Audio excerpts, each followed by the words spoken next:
Boom, we're live. This is Teal with the Arcane Bear. We've got a wonderful guest for you today. This is Chuck Williams of the core team at Dash. He's the lead tech for the UI and UX. How you doing today, Chuck? Not too bad. How you doing, Teal? It's a brilliant day in the jungle, just fighting through technical difficulties with electricity, but we're stumbling along at full speed. Right on. It's cloudy here near the Rocky Mountains in Denver area. Well, I hope you don't use solar because I don't want you to drop off on the call. No, I'm good. Brilliant. So we're just going to do a freestyle conversation today. I don't normally do this, so we don't know where we're going to go with this. So I really appreciate you doing one of these more informal podcast versions with me, Chuck. The first question I have written down for you is what is Dash to you, and how did you end up working with the Dash team? Yeah. Well, you know, well, for now, like where I'm at right now, Dash is my tribe. And, you know, there's a lot of negativity around tribalism, but I had to recognize that Dash is definitely my tribe.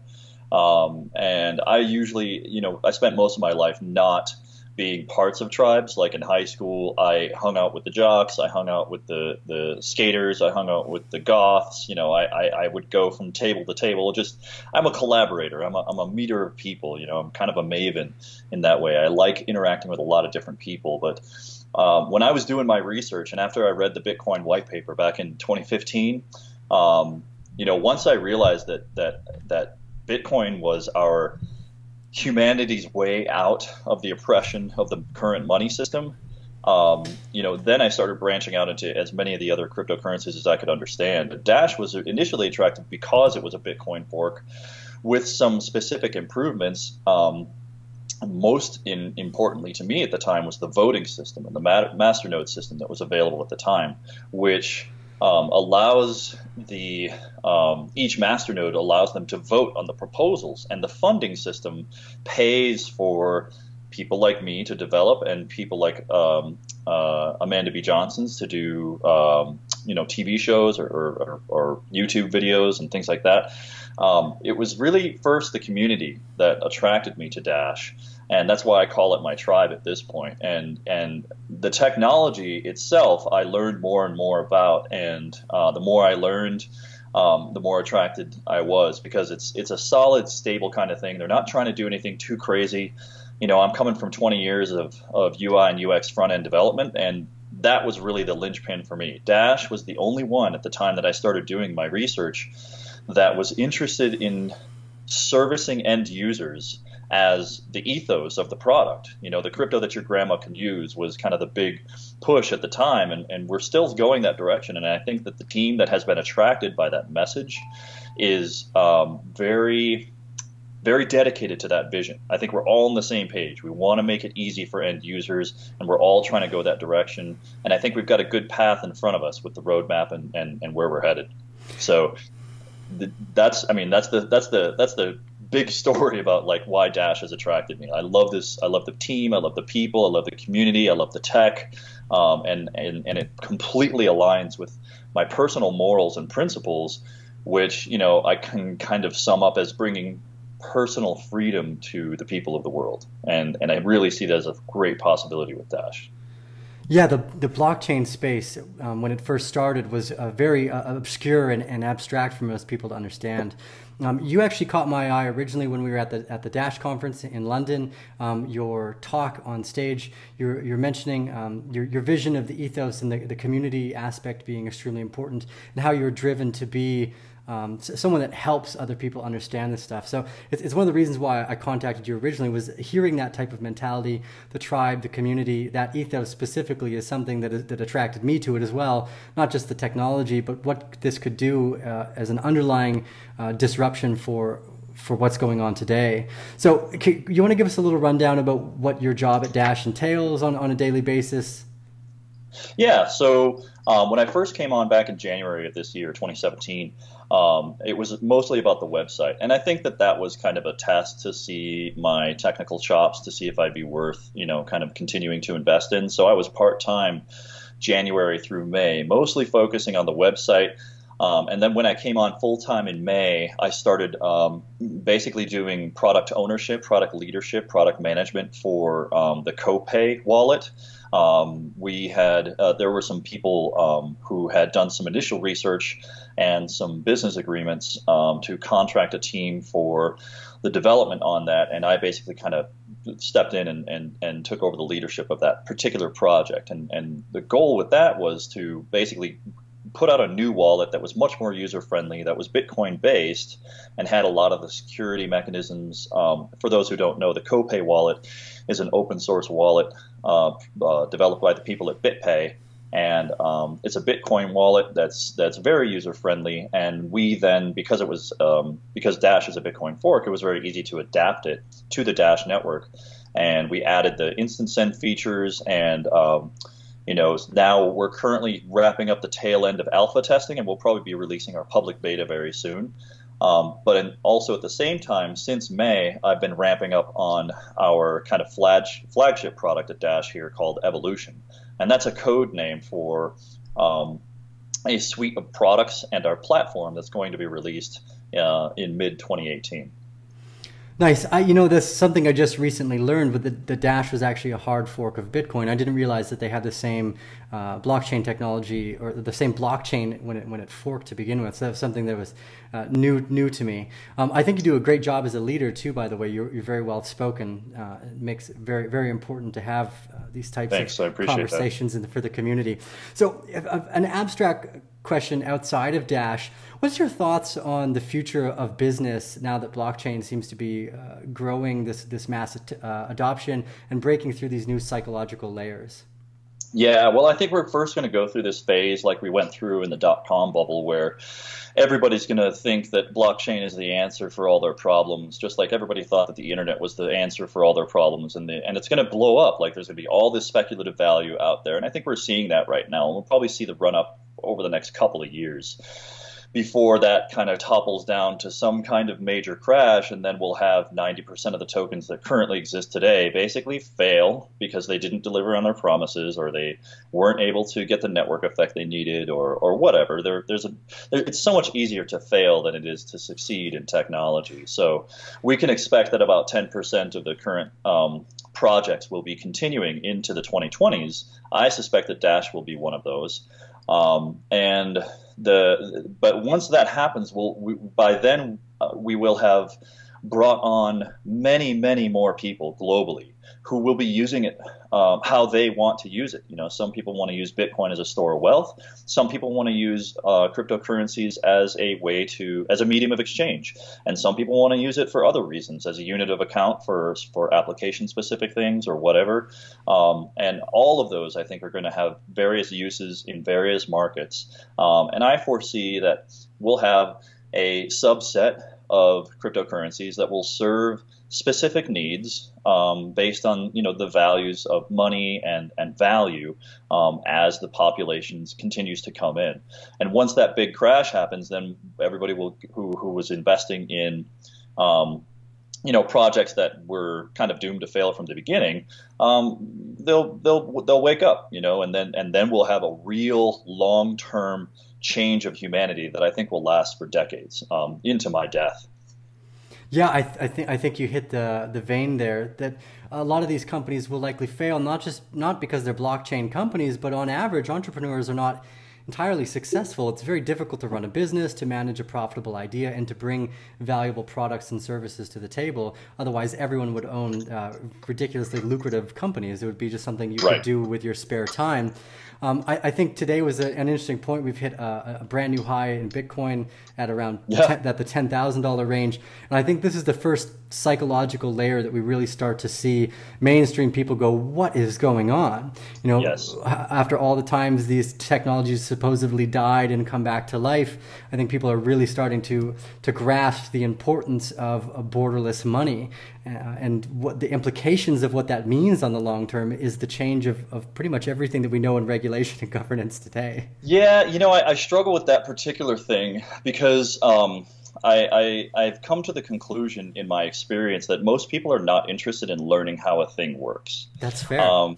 And so, if you think about it, like Google, for instance, everybody uses Google, but nobody really knows how they make money. I mean, I can't say nobody. Of course, there's people that know how Google makes money, but most people do not know how Google makes money, and they don't know that they're monetizing your data, where you are, how much time you spend at places, and they're putting this data out there in an anonymized way to show how many people are on the road at a particular location, to show how many people show up at a particular coffee shop during the day. You know, like this is our data that's being put out there, and that data is valuable.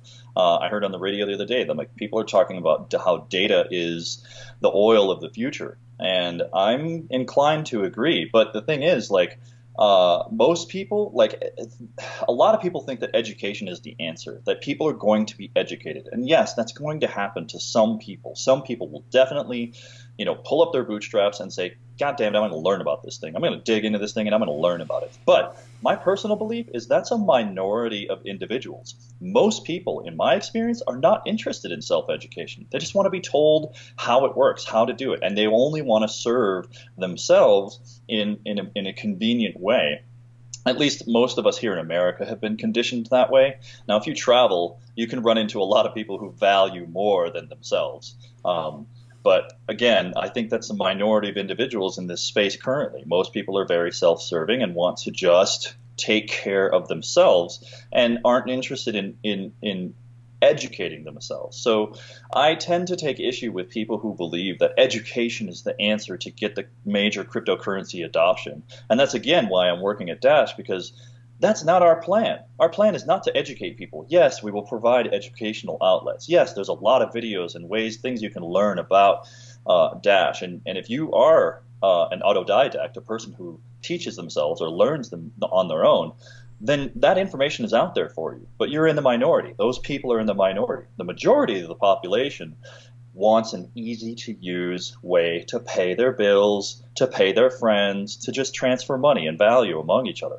And that's why I think Dash is really going to succeed, because it's just about making that process easier. And not just for end users, also for the merchant developers of the world, the people who are going to implement these platforms. We want to make sure that they have a way to make it easy to implement their stuff. And that's why I think the educational aspect, while valuable, is not going to be as important as the usability aspect in the future. Yeah, education comes down to a few key parts. And you're right, a lot of people don't necessarily know how their car functions or their cell phone. I myself don't. I mean, I know there's transistors and resistors and capacitors that make this thing work, but I don't know exactly how it works. And you don't need to know how it works to actually use it. The fact that they've made it comfortable to fit in your hand, you kind of want to touch the buttons anyways. That user front-end experience, I think, is extremely important. And I think you made a valid point there, that a lot of people won't educate themselves about the underlying aspects of why that technology works or why it's valuable in the first place. And a good majority of them don't need to know how to do it. So I think you guys are attacking a great angle. I recently added Dash to one of the tokens that we watch consistently on the channel here. After hearing your speech and learning more about Dash through that process, I was like, okay, I like Dash. I wish, obviously, just like probably anyone else in this space, is like I watched it go from $800 from $8 to $600, going, oh, damn. Yeah, yeah. Believe me, I know. Yeah, and you know, on the flip side of that, like I've spent a couple decades building interfaces for a lot of different companies, and one of the skills that I think is still lacking in not only in this space but generally across software is the ability to recognize value itself. Many people will build things because they can, and I'm surprised at how big of a problem this still continues to be. Like this blockchain technology is opening up all kinds of avenues.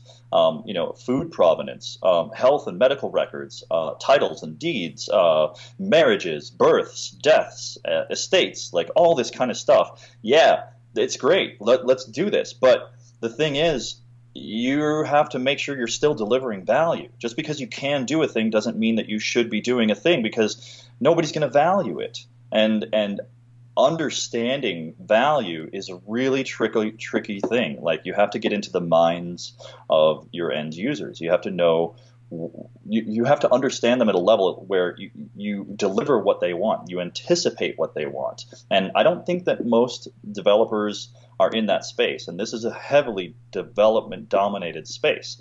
Most developers are not in a place where they're interested in understanding the mind as much as they're interested in understanding the technology. And that's, I think, the thing that I bring to the space. Like, I'm really interested in bringing empathy. I've been preaching empathy to all of my development teams for a couple of decades, and I believe that understanding at an empathic level what these people are wanting is the key to success in all of these blockchain projects. And I think there's a lot of great blockchain projects out there, and I'd like to see many of them succeed, but I know that not all of them will. So I think that focusing on the value is going to be really, really critical skills to develop in the future. And as a matter of fact, last night I went to a class about product management, and one of the major things that product managers do is just prioritize value. And they spend a lot of time doing research studies and understanding how people use things and what's the best way to deliver things and how to value things. It's a really complex process that's, I think, becoming more and more valued, just as like UX is becoming more valued. User experience, the experience that an end user goes through, people are understanding that that's a valuable thing, and building businesses on top of experiences. And so I think that's going to be a still very much needed skill in the coming, 5 to 10 years, understanding value and being able to interpret that value in a way that lands in the ROI spreadsheets of the accountants. Yeah, absolutely. I think a large amount of people obviously are trying to chase their personal goal, wants or desires, and I agree with you. I think a lot of the underlying genetics to what is valuable to the human species itself dates back to when we were tribal communities. Our relationship in that small area. I always try to highlight the fact, that your time is one of your most valuable assets. Your charisma, your character, those are all assets, and make you a valuable part of the community. And I think a lot of people in the blockchain space think that, like you've said, blockchain is the end all to these problems. But if that's the case, we're really the weakest link. People have to remember what's valuable when you're alive, that your mental health, your physical health, this is something blockchain can't do. So that for thousands of years of building businesses and providing services and products to people isn't going to go away. The blockchain just allows this to happen a little more transparently, and in that process, potentially provide more assured trust in the company's responsibility for the products and services that they're providing. But I agree with you. A lot of people just think, if we do anything blockchain, it'll be more valuable. But again, forgetting the fact that there are tens of thousands of businesses that provide a lot of value through their products and services that are in no way connected to blockchain. So. Right. This bridges me into the next question. The last time we chatted, you said you didn't mind if I'd brought this up. You had mentioned in early 2015, before you started working at Dash, you were working with a bank, and then you had started working at PlayerLink before that, and you ended up going to do ayahuasca. Now, I'm a huge fan of plants. I'm a big proponent. I'm a huge proponent of these more esoteric business philosophies and ideas. Do you want to share a little bit about your ayahuasca experience and maybe how it kind of led you to Dash? Yeah, well, I had been researching it. I actually came across ayahuasca in what was a banned TED Talk from Graham Hancock. And Graham Hancock had been, I read a couple of his books, Supernatural and at least one other. But learning that what it did for him in terms of, he talks about how it healed him from a marijuana addiction and kind of changed his mindset about a lot of things. And then I started doing some research and I saw that it was opening other people's minds, and I'd never really participated in any psychedelics prior to that. But, I was really, really interested in it. I did about a year's worth of research prior to marrying my current wife, my second wife, who was very open to experiencing different kinds of things. And on our honeymoon, we went to the Amazon jungle in Brazil, and we stayed at this small town, Alter de Chao, which is on the Tapajos River, one of the main tributaries of the Amazon River.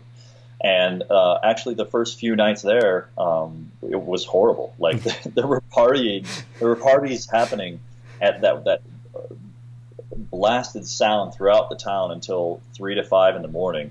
And our bed was kind of crappy, and we ended up like not staying in the place where we were scheduled to stay. And what we did is we were hunting for some place outside, something off the beaten path.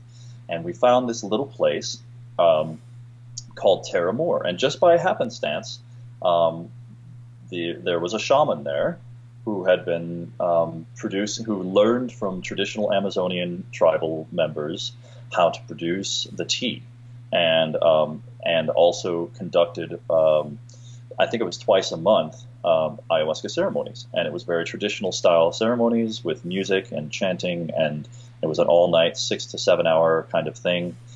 We happened to do ours on her birthday, and we spent a week debating whether or not we would even participate while we were staying in the jungle. And you know, it ended up being a very good experience for me and her personally. We were separate but in the same ceremony, so we could experience it on our own, kind of independently. And for me, initially, I was very disappointed. Actually, it was kind of a shitty experience. It did not happen in the way that I expected, and I didn't go on this great journey. I didn't have these great visions. There were some, but it was, in my opinion, weak and it left a lot to be desired.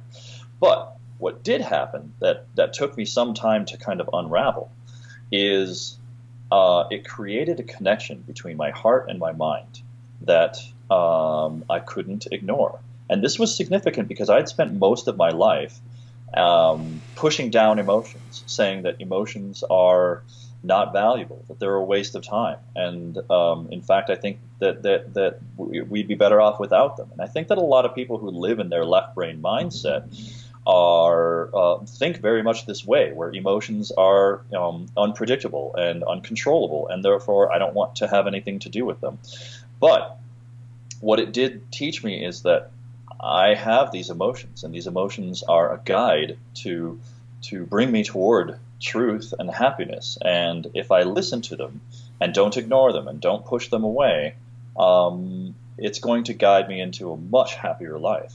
And since that day, I just can't ignore anything anymore. Like, I realized so many things. I came home and I ate egg salad. I'm like, oh my God, I think egg salad might be my favorite food. Like, I didn't even know. I didn't have a favorite food up until then, but I realized that I like it very much, and a lot of different things like that, just little tidbits. Like, I would express annoyances that I wouldn't have expressed before. I would realize things like, oh, I have a hole in my sock, and that's why I'm crabby right now. I would not have realized that prior to ayahuasca. So my emotions became so much more accessible to me, and in my work, it manifests as I'm going through interfaces. I can instantly sense, oh, there's something wrong here. I don't know what it is, but there's something wrong. I don't like the way this flows. I don't like the way this feels.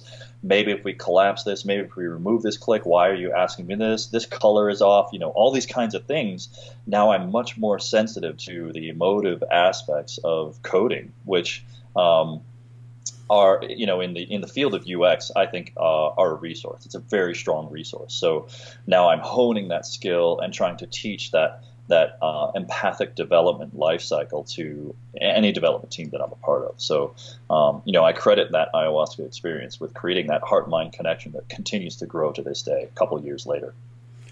Brilliant. That's so nice to hear. I started studying ayahuasca right before I dropped out of school in grade 9. It's actually one of the leading reasons why I decided to leave. I figured there was a lot we weren't being told. And I think it will probably become, I'm dreaming here, this is just conjecture, but it should be almost a prerequisite to being a leader to some degree. These are usually intense warrior-like experiences. You're throwing up. As for your visionary aspect, I do know from experience that the more you practice, the easier it is to go into the further altered states. That a lot of the times we're holding on to the physical consciousness that we understand, and because of that, like you're saying, you have this longer effect where you start to notice things on the personal or emotional level. But the visionary stuff takes takes a lot of breaking down of the physical walls of what we know of ourselves. Yeah, yeah.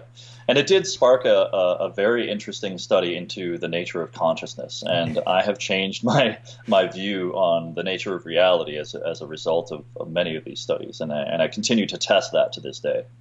I think that's extremely important, and I'm grateful you have decided to share that story with us, because I think it adds a lot of, at least in my mind, it adds a lot of credibility to the movement, because these are, in my perception, blockchain is just a technology. It's nothing without us. We are the most important drivers of this vehicle, and our, maybe not our happiness, but our internal digestion of value of communication should be highlighted always. Yes. Over top of the tech that we create. So I'm very grateful for that part. Yeah, yeah. I'm always interested in the nature of consciousness and how it plays into things like technology, or anything that manifests in reality. And I'm working with this idea of this kind of collective consciousness that we have, how we share ideas. The 100th monkey thing I have questions about, and I'm just kind of throwing things out there. And quantum physics kind of plays into this, and there's frequency and vibration that are both detectable and perhaps assumed, and how all these things play together is really, really critical to me. And one of the things that I've currently concluded is that everything that is valuable, in my opinion, requires consciousness to assign value. And therefore, if consciousness is required to assign the value, then all value is rooted in the belief of the value of a thing. And that belief is held by consciousness. So I want to make a sidestep here, because we are in this fun part of because we're in such a random part of the conversation.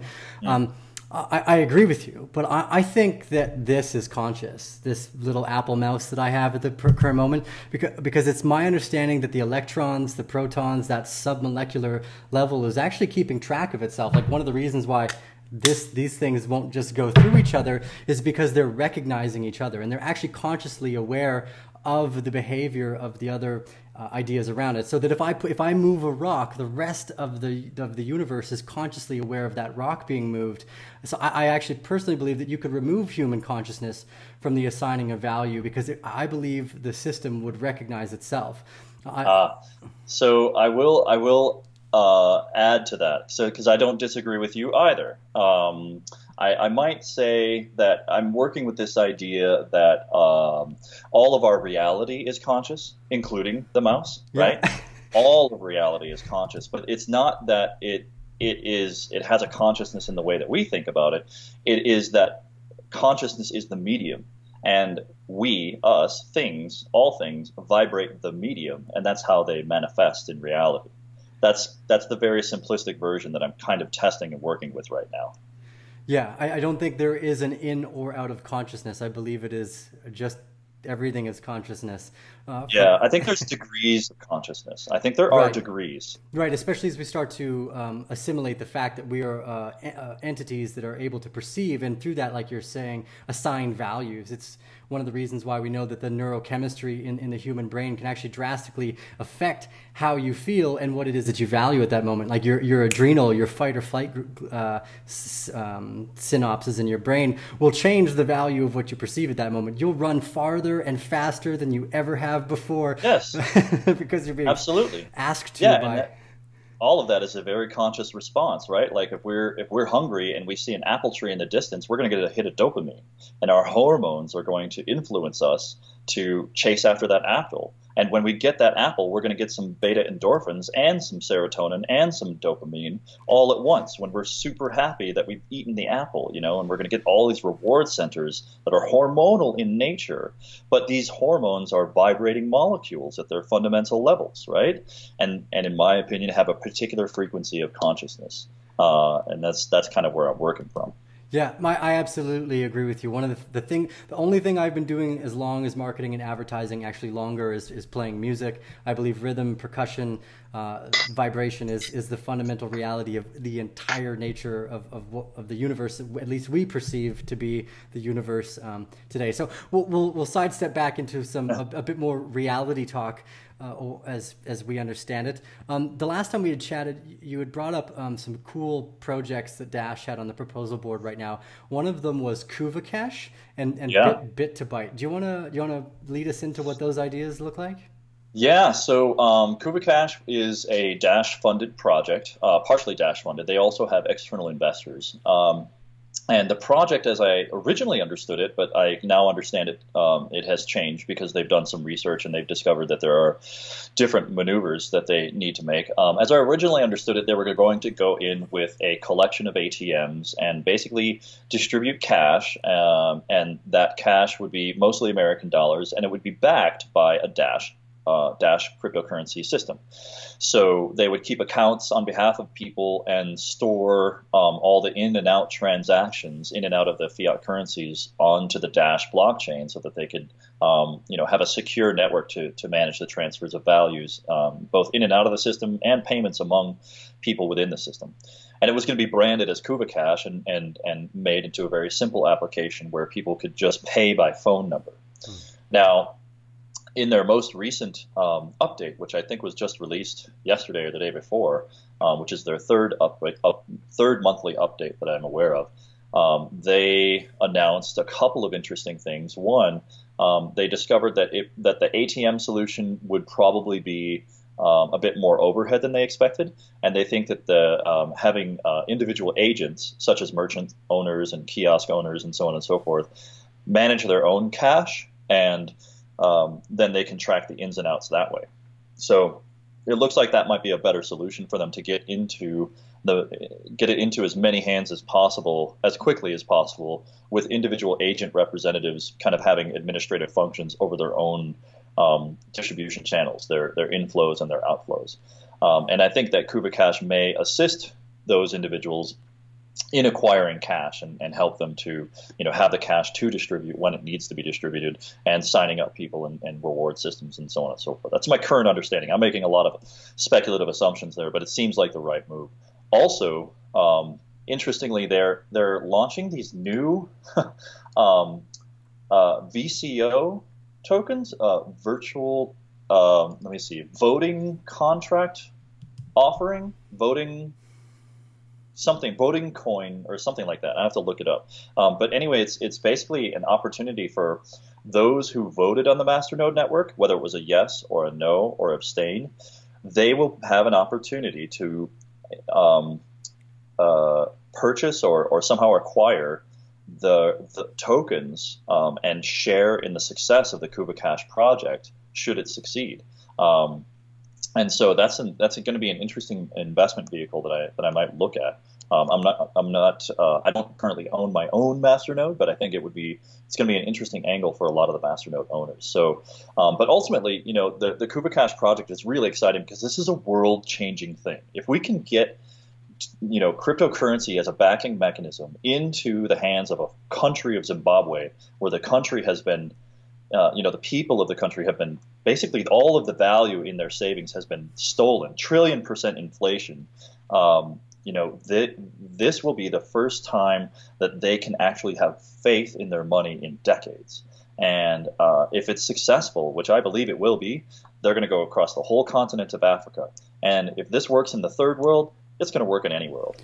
And that's why I'm really excited about it. Well, the last comment you made there about it working in the third world, I think what a lot of Western cultures fail to recognize is that places like Zimbabwe are probably in a greater state to actually adopt this because they don't have a lot of the older technologies lying around to get in their way. They went from there was no landlines, they went directly to wireless.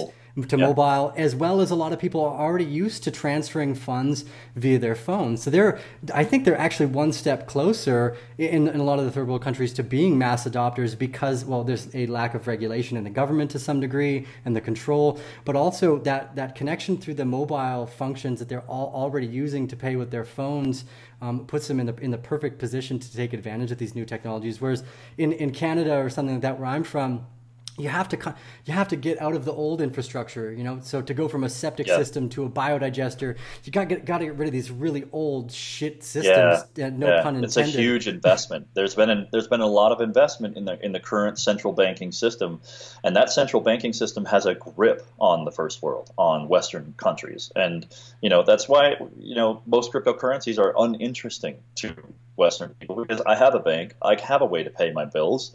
I don't need anything new. This works fine. In fact, it works better because it's fast, and that's fine. But the thing is, like, when I remember back to when the internet was just first starting, I ran a BBS at home, and I knew as soon as I connected to the internet on one of the local BBSs that wasn't my own, I knew that the world was going to change. I knew that this was going to happen back in 1992. And I kept telling people, look, you watch this internet thing, watch this, better invest in shipping. I told my friends, invest in shipping because the big boxes are dead. Everything's going to be shipped around. Where are we now? I got 20 Amazon boxes sitting in my garage, right? That have been shipped to me. I shop as little as possible at the big boxes just because it's very convenient, right? This is what's going to happen with our money. Yeah. And our money is going to be more sound and more convenient because we're going to be able to pay anybody we want without having to ask for permission. And this is the really opening thing for most of the world. I don't think most people understand that. Most of the world is not banked. Most of the world is unbanked. Most of the population of the planet doesn't have a bank account. Yeah. And that's the thing that I think is really going to explode the entrepreneurial spirit of humanity. When you can set up your own business and all you need is a phone and nobody can stop you from buying and selling goods, it's going to be a beautiful world. No, I absolutely agree. I think it will take off much quicker in the third world countries too because of that. And also to lend to the next idea is that the unbanked people, one of the reasons why they're not banked is, well, A, it's expensive to keep a bank account running, but they're often people that don't necessarily have birth certificates or identification, which are usually government issued forms of identification. Now, a lot of people in the first world countries will say, oh, well, what about the money laundering or black market goods and stuff like that? Well, it's like, we know for a fact that prohibition did nothing but bad things for the alcohol scene, and the war on drugs has done nothing but create a more seedy environment. I think the lack of regulation, generally, people are going to do bad things. There's nothing you can do to really stop them. They're going to try to do that anyways. To regulate it, all it does is usually create a seedier environment. Less regulations, in my mindset, I think, is a better option. But you know what? Regulation doesn't stop it either, because you've got HSBC, who's paid hundreds of millions, perhaps billions in fines. You've got due to fraud and money laundering. You've got Chase Bank, right? That has been caught with fraud just in the past few months. Again, and to the tune of billions and millions of dollars have been paid in fines.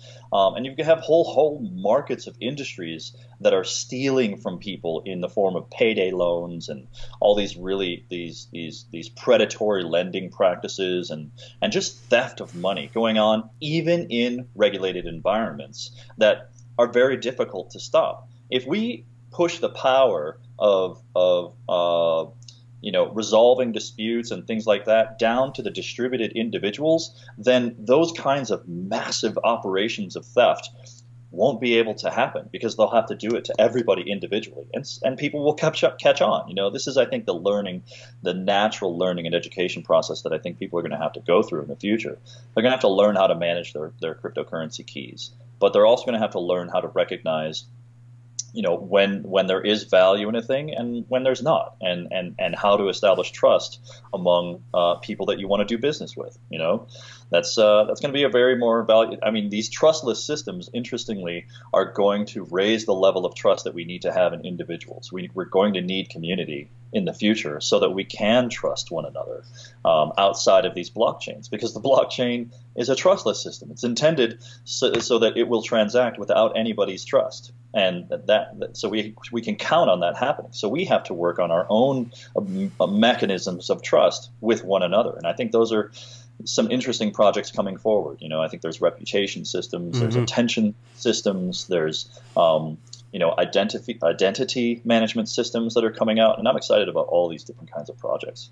Yeah, absolutely. I've had some great visions about what's possible with this type of stuff, and the reputation-based staking on projects to me seems like a very potent idea, especially if we start to imagine that governments will most likely be the municipal communities that are around those areas. So a random side idea there. The road that goes to my house here, well, first off, it's all dirt. We had to pay to build the road that goes to my house specifically, but the main road, the government has a contract with a company here that they basically just get a certain amount of money. So every year they've been repaving this road for no good reason. And in that process, there's usually like a 6 to 7 month period where there's no lines on the road. And when it rains here, it's extremely dangerous to have no lines on the road. It's dark and you can't see anything in the jungle. Sure. And I know I was postulating with a few friends of mine about what it would take to sneak out and try to paint the road in the middle of the night, and that kind of rogue municipal government, it's like, that's dangerous. It would have taken probably 2 days for me to go out, just paint the first little bit, and everyone else in the community would have joined along. It would have been significantly cheaper. It would have been done faster, and it would have at least garnered the needs of the community. I'd be like, okay, well, I'm only painting it to the bridge where it goes to my house. Y'all can deal with the rest. Right. Well, and I know that one of the benefits that you get from regulation is standardization. And, in a lot of cases, standardization is good. So what I think is, in that scenario, if there were a way that they could say, okay, look, if you guys want to do this, fine, but you got to use this paint and the stripes need to be this wide in order to be compatible with the rest of the system, right? As long as you get that information, if that information is made available to you and you can comply with that, then I don't see any reason why this couldn't be a distributed effort. Get 100 people to paint one line to these specifications. Great, perfect, and maybe there's room for artistic expression even inside of that. You're gonna roll up on some highway that's rainbow colored all the way down with crazy reflectors, signs that don't make any sense. Watch out for the Moose Canal or something. I don't know. Yeah. But I agree with you. I foresee a time where the municipality is distributing the efforts to maintain itself. Just like a human body has to maintain itself in a distributed manner. We have cells that maintain different parts, systems that maintain the different parts. Why couldn't we distribute the efforts of maintenance to the geographic locations where it's most necessary? Then we wouldn't have issues like, the issues would be reduced when FEMA has to come in and is 3 weeks late on a response to a hurricane event in a particular location, right? Organizing that stuff would be so much easier and is often done without these hierarchical systems. And that's why I kind of preach networks, not hierarchies. I think networks are going to help us in a way that is much more self-healing, better distribution of resources. When we start to remove the hierarchical systems and the bureaucratic systems and distribute those necessary mechanisms of maintenance and control throughout our society, then we'll have better governance systems to implement those at the local and regional levels, and I think it's just going to be a beautiful thing. I really do. It's going to take a couple decades to get to that place, though. Yeah. But definitely want to be a part of it. Especially depending on what country you are living in. I think, again, the third world countries, because of the lack of some of the infrastructure that's already there, they may bypass places like the United States and Canada with leaps and bounds. Right. When I started getting into cryptocurrency, I realized very quickly, I've kept telling my friends, I said, America's going to be the last of the party. Yep. America and Europe, these countries, we're going to be last because we got a couple things working against us. Number one, we have a mainstream media that continues to want to denigrate cryptocurrencies at anything that's not banking related. Anything that can take power away from the existing political and banking systems is shot down by the mainstream media. And so if you're a mainstream media consumer, you're going to have a bias against cryptocurrencies if you're the kind who can be conditioned by media, which I think a lot of people are. Secondly, we've got existing banking systems, right? My money works fine. My dollars work fine. I go to my coffee shop. I buy my coffee. It works, right? It's that simple. What do I need any change for? And people are uncomfortable with change, right? And this is why people didn't like the internet when it first started coming out. This is why people called it a fad. This is why people said, when are we going to get all the faxes of the world on the internet, right? People were working with fax machines already, and it's like, hey, I get my fax. What do I need email for, right? People didn't understand how it worked, and this is where we are. And I agree with some of the sentiment that's coming out. We're in 1994 with cryptocurrencies right now. People are starting to get what is this thing? They're starting to get curious, maybe start educating and educating themselves. And it's going to blow up. Like more and more people are going to come in and say, you know what, I'm getting into this thing. I'm going to do this thing, and it'll change, I think, very quickly from a side investment or a speculative investment to a functioning economy. And that's one of the things I think Dash is in the lead with that, because we've got really strong business relationships that are happening. We're building a platform that's going to usher in a whole new wave of developers that's going to make it very easy to work with the blockchain. And in every place where Bitcoin is falling down, we're stepping up. And I'm really excited about being a part of that. I really think that Dash is going to be one of those leaders that's going to take us into the future.